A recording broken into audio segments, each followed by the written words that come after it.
to week 24 of my journey through the Milan Art Institute Mastery Program. This week we worked on paper, so we just came back from a 2-week break.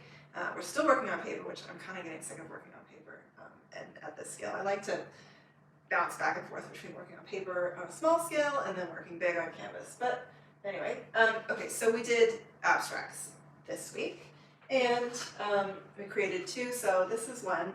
This is just done with acrylic and some spray paints and mixed media and markers. I was kind of trying to go with a diagonal composition and create a. It's supposed to be a focal point that's like not obvious, but present. So I think maybe it's too obvious.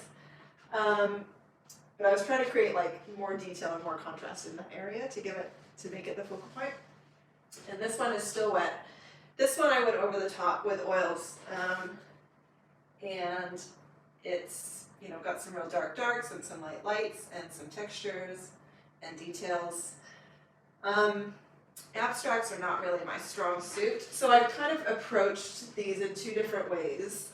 This one's kind of rich, moody jewel tones, and this one I laid down a base of kind of like a peach, or sort of a peachy neutral, and then just tried to put color on top and not have it be too colorful. Like this one's pretty much all color, and black is kind of the only neutral. So the other thing that we did this week was we learned about critiquing and a lot about composition.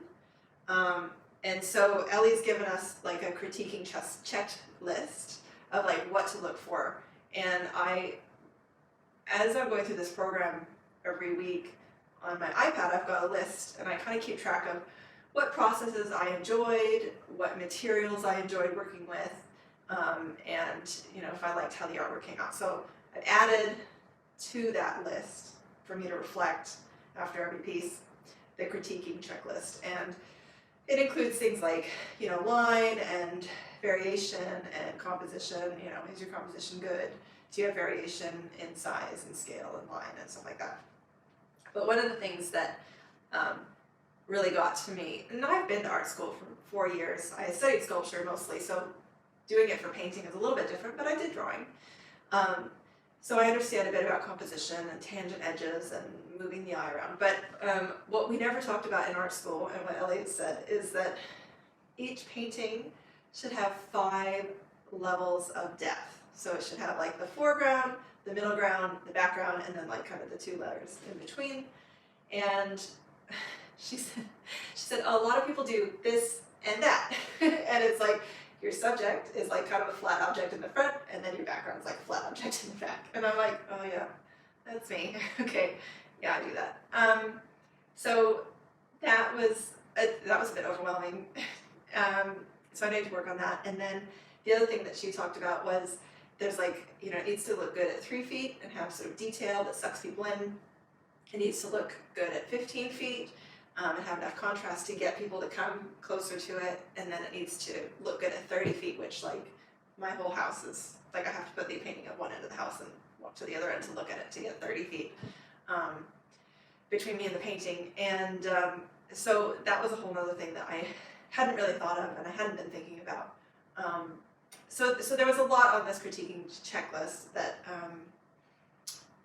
was just a bit overwhelming. It was a bit eye-opening and a little bit overwhelming, and it was quite different from art school in that everything was kind of geared towards whether the artwork is sellable. So when you're looking at color, you're looking at, is it sellable color? When you're looking at composition, does it sort of naturally feel good to look at it? And then things like theme. So in art school, you could be working with some really dark themes, and they would be like, yeah, that's fine. I think in conceptual art terms, working with dark themes or minimal themes or things like that, anything goes. But whether someone's going to purchase something that's kind of dark and dingy and depressing to have in their house is a whole other question. So Ellie kind of talks a little bit about theme, and maybe you should have something a little bit more positive. And if you do have something kind of dark and moody, like, are you, is it just sort of, I don't know. I haven't worked it out yet. So there was just a lot to consider, and then I was getting overwhelmed with trying to incorporate every single thing that I learned in these pieces. So I had a hard time doing these, which is why there's no video of them, because I was feeling not like I wasn't feeling like I wanted to show anyone the disaster of these pieces.